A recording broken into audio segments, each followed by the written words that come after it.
In today's video, I'm going to be comparing the 2020 depth chart to the 2021 depth chart, and let me tell you, there are some massive changes.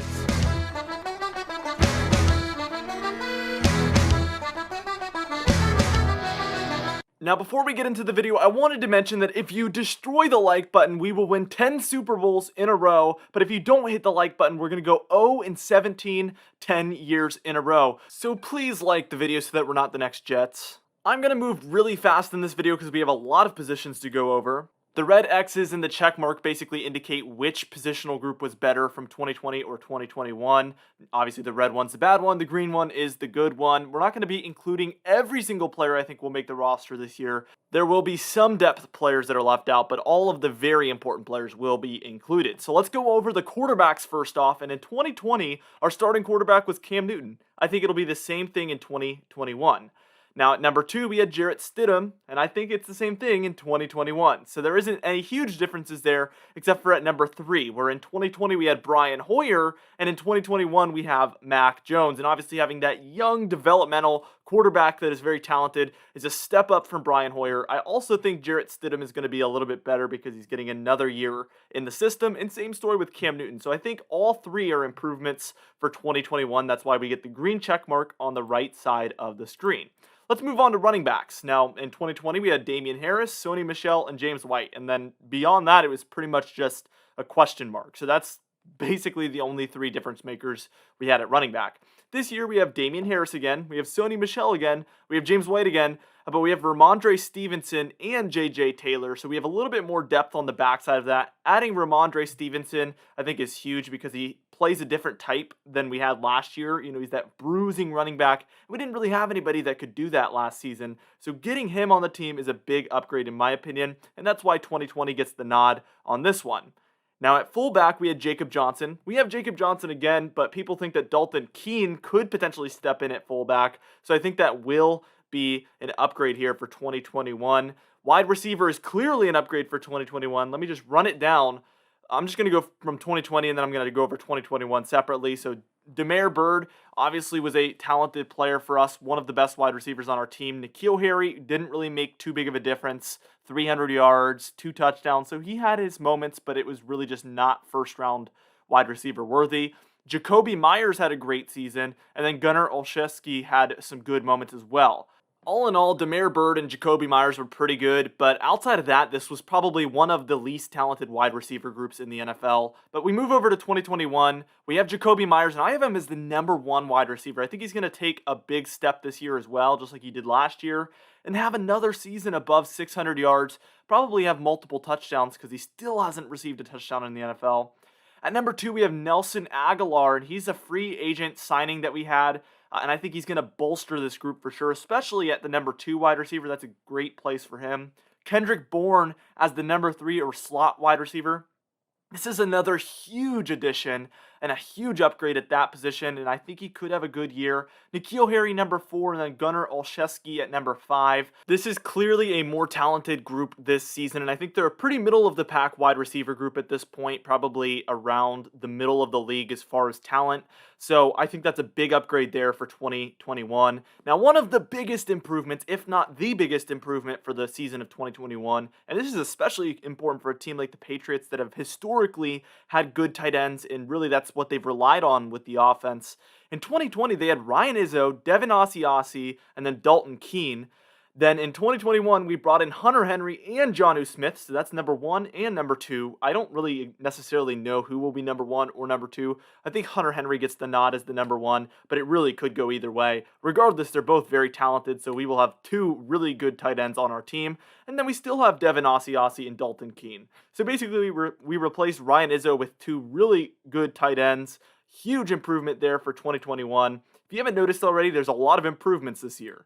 Now, next up, we're going to do the offensive line. I'm noticing I misspelled Isaiah Wynn, so just ignore that. I know there's an extra A that needs to be in there. I copy and pasted it, so that's why it was done twice, obviously. So, left tackle Isaiah Wynn, both in 2020 and 2021. I think he could get a little bit better as he's obviously becoming more and more of a veteran.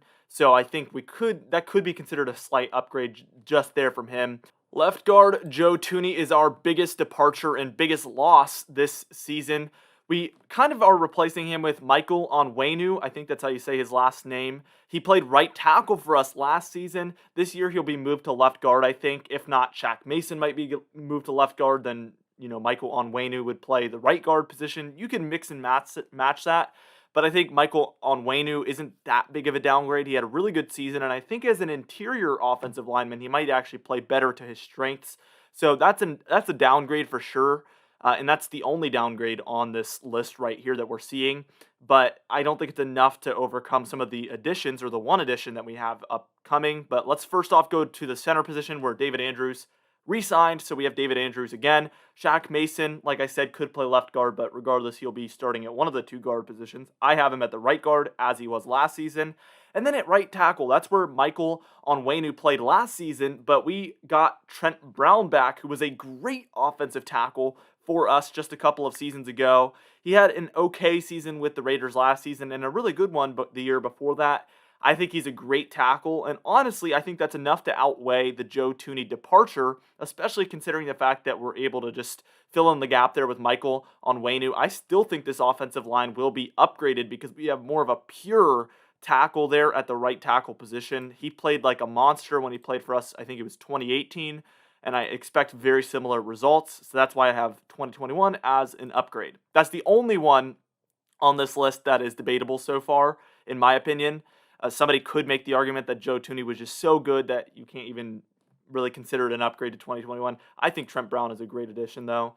Defensive tackle here. In 2020, we had Lawrence Guy as our starter, and I do expect him to get that starting role in 2021 as well. I have heard that he could be moved to a defensive end. I just have him as a defensive tackle. We'll go over the defensive ends in a minute as well, but I don't think it changes the results really anyway, in my opinion.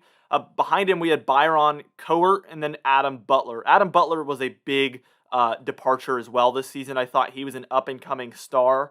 He wasn't really playing that starting defensive tackle role yet, so it's not going to be enough to outweigh the additions, in my opinion, but I think he one day could be a really great defensive tackle, and he already was a pretty good one as well. Number 2 in 2021 is Devon Godshaw, and we got him from the Dolphins. He was a pretty good defensive tackle, and I think he could get that number 2 defensive tackle spot, but I think the number 3 guy could climb up to number 2 or even number 1, which would be crazy, obviously, for a rookie. But he was a second-round pick, and he was supposed to go in the first round. He was the best defensive tackle in the draft. Christian Barmore. So that's another huge addition. Definitely enough to outweigh the departure of Adam Butler, in my opinion, and Davon Godshaw is an addition as well. So them two combined definitely outweighs the one departure of Adam Butler. We get more depth, and we get more young talent. Byron Cowart is still on the team. I think is it Cowart? Cowart? I haven't really said his name out loud. Anyway, number 4, he was number 2. So we obviously improved big time at defensive tackle. And defensive end isn't too much different. I'm not going to be indicating the left end or right end because I'm just mostly going over the whole position. So 2 of these guys are starters at any given point. Same story, the defensive tackle. There could be 2 on the field at once, so on and so forth. So 2020, we had Dietrich Wise Jr. as the starter, then John Simon, and then Chase Winovich. Dietrich Wise Jr. has been pretty consistently an okay to good player, never really great. John Simon played okay. Chase Winovich is an up-and-coming star on our defense.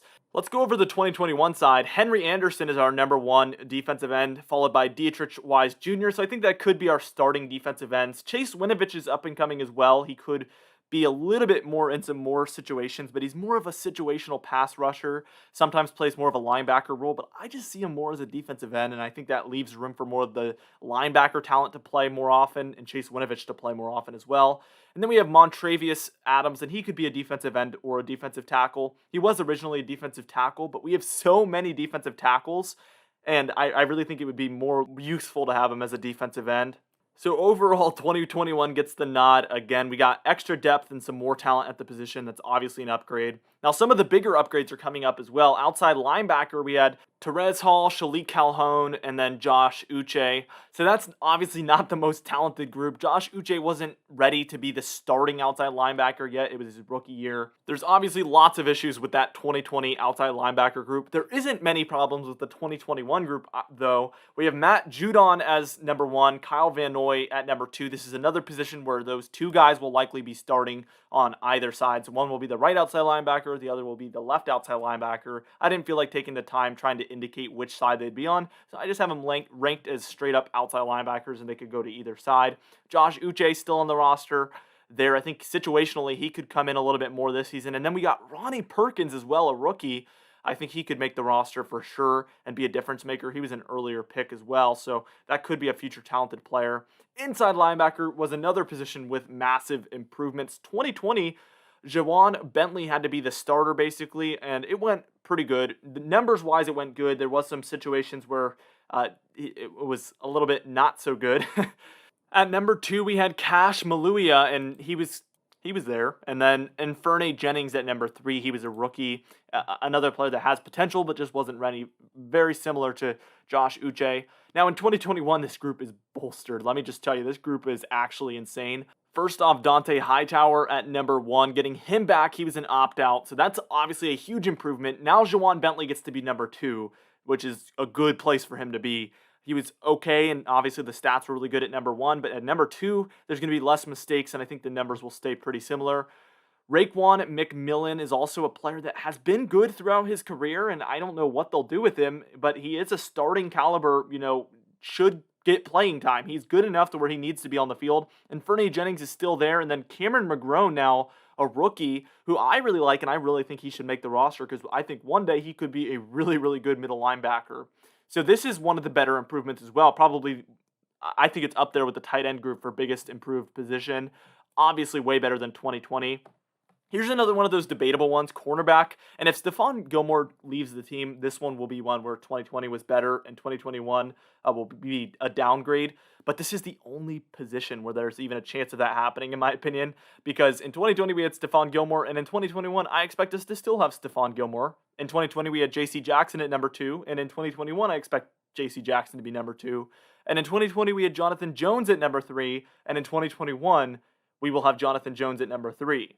The only thing that changes is number 4, Jason McCourty in 2020 and Jalen Mills in 2021. That is an upgrade. Statistically, if Jalen Mills plays the way he played for the Eagles, it will technically be a small or slight upgrade, and obviously he's a little bit younger as well, so we get more years with him. There's a few reasons. I also think J.C. Jackson could continue to develop into the amazing cornerback that he is, and Jonathan Jones is becoming a veteran at that slot cornerback position, so I do expect improvements potentially there as well. For all of those reasons, I have 2021 as an upgrade. Now, at the safety position, this one doesn't change too much either. Devin McCourty, number 1.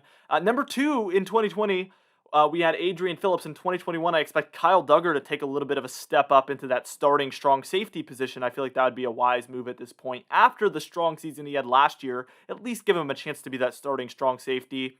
Now that Patrick Chung is officially gone, he didn't play last season, but now he's literally officially gone, so he's not coming back at any point.